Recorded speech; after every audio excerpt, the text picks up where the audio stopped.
Greetings to all my brothers and sisters all around the world who are followers of William Branham, and also to my brothers and sisters in Trinidad and Tobago, toward Exodus, and toward Exodus in St. Vincent and the Grenadines. Greetings to you all, my brothers and my sisters, for you are the last set of people I would have had fellowship with in churchianity. That's why I will always greet you all, because that was part of my spiritual journey of coming into enlightenment. And to be honest with you, the people at Tower Exodus Assembly and the people who are followers of William Branham, they are flying much higher than people who are in other denominations.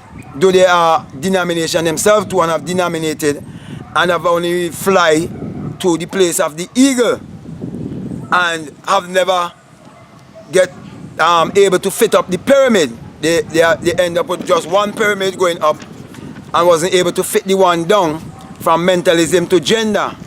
They have only tried to put the one from faith to love.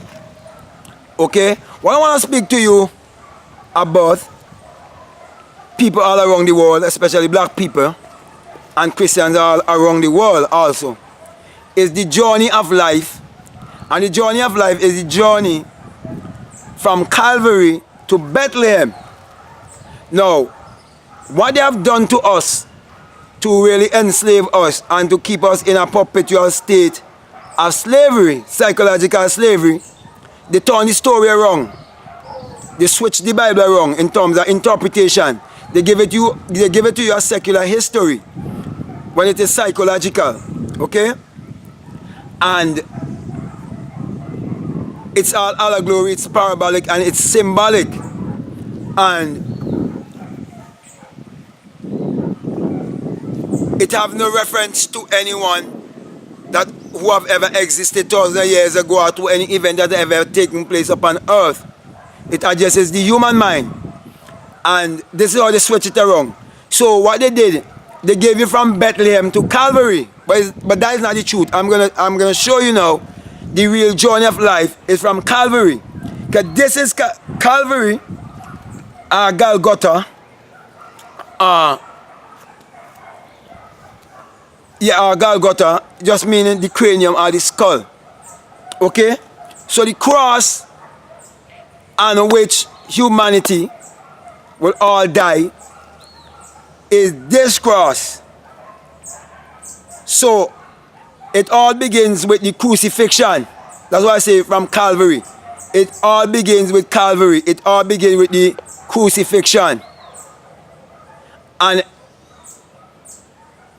with the crucifixion, the very first experience you will have would be the resurrection or the born again experience. And you will end with the birth of the child wrapped in swaddling cloth. So they switch the whole thing around. So the real true journey is from Calvary to Bethlehem. So when you start looking within and start believing and interpreting the Bible as psychological and get rid of the white Jesus and get rid of the idol and start believing in yourself and start looking into the kingdom that is within you, according to Luke 17:21, that the kingdom is within you. When you start doing that and you start seeing that the Bible really and truly addresses the human mind, and you start using your imagination to find the Savior, and you find the Savior within yourself, and you desire to go higher and do not allow yourself to be grounded or caught up with just the getting, because when you start using imagination and realize that imagination can bring material things to you, you can just reach right there and get grounded on hell, which is actually this earth. It is hell. That's why hell have to do with your thoughts, okay? And so on. What will happen to you is that you will get your first awakening experience as the resurrection. And that's how you come to understand death and what death is all about. You will awake within yourself from the base of your spine, and you will ascend up and high as a fiery being. You will hear the unearthly wind.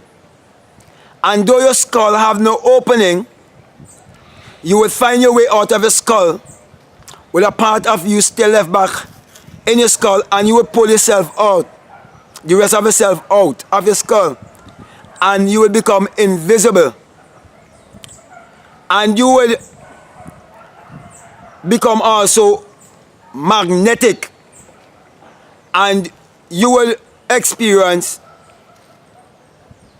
the whole galactic world, what is really all about. And it's as if you are one with the galaxy also, and you become one with the wind also. I had left out that. I forgot to mention that part, right? Then the galactic part, okay, and you find yourself almost like a planet, and you will understand how the planet being kept and so on. And then you will come to realize also it is the rising of the sun. Then you will start understanding the mystery of the SUN. And then you will understand that the whole thing is the SUN in the SON. And then you will start to understand why the white man had to give you the SON to bow down to and believe in the SON. Okay? You start understanding all these things, then you will understand the real true law of attraction, and why these people are making millions of dollars and teaching the law of attraction, leaving out all the other laws, the other 11 laws. Out of 12, they're only using one, right, which is really the law of attraction, and they're not telling you of the other laws and how to use them. And they're also doing that to ground you in materialism. Okay, because you know black people are very much gullible and so on, and many of them, because they've been deprived, you know, from getting certain things in their life, because they've been robbed of their spirituality and their true self and all of that, and the Bible was being misinterpreted to enslave them. They know those are the ones who would vibrate and gravitate towards getting instead of being. So because you know there are people who want me to own something in life to prove things to them too, you know, but that's beside the point, right? So yes, you will come to that, and then when you come to that, you will realize that your thoughts, they are even smaller than the atom, and the particles that they put together to make like an atomic bomb and so on and all of that. Then you start to realize, when you come to awakened imagination, you're greater than any atomic bomb. The atomic bomb will be like a little firecracker, believe you me, right? You start to understand the secret of creation. And then you start to realize that thoughts really does become things. And then you start to understand mind over matter, what it's really talking about. Then you start to understand that your brain is really and truly an illusion, because you're going actually beyond your brain. When you come out of the skull, you're going beyond your brain. You understand? And you're floating like an astronaut. Then you start to understand, you will understand the final frontier of transportation is translation. Then you will understand all the misinterpretation in the Christian churches. And then you will understand what it means when you say the blind leading the blind and the falling over ditch. You will understand all of these things because you come into your all-knowing self. But that is just the first stage. And they will do everything in their power to stop you. They will try to do everything in their power to stop me from showing you these things, you know. Because many of the teachers of old, they were killed. You understand? But if they do that, the power going to come back, and the power going to come back even more powerful and all of that. So they would stay away from the regression. Okay? So, my brothers, my sisters, that would be the very first experience. The very first experience would be the awakening, which is really and truly the resurrection. So, the crucifixion and the resurrection is before. That's the first thing. But they just change it around and show you the birth of the child.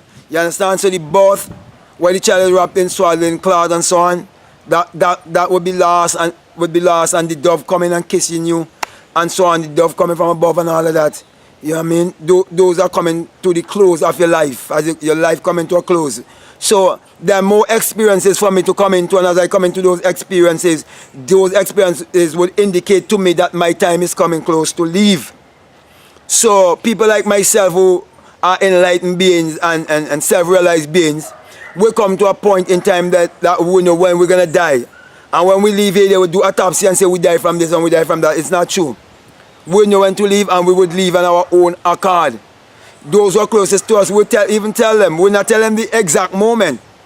Like there's an Indian, I think, yogi of old who he used to eat a lot of food, and his wife, one time his wife told him that, so much people believe in you and so on, trust you, and they look up to you as such and such a man, such influential man, and so on, and you're so so gluttonous and things, you eat so much and so on. And he told her, the day you brought my platter to me with food, and you see me push it away and refuse it, remember, I only have 3 days left.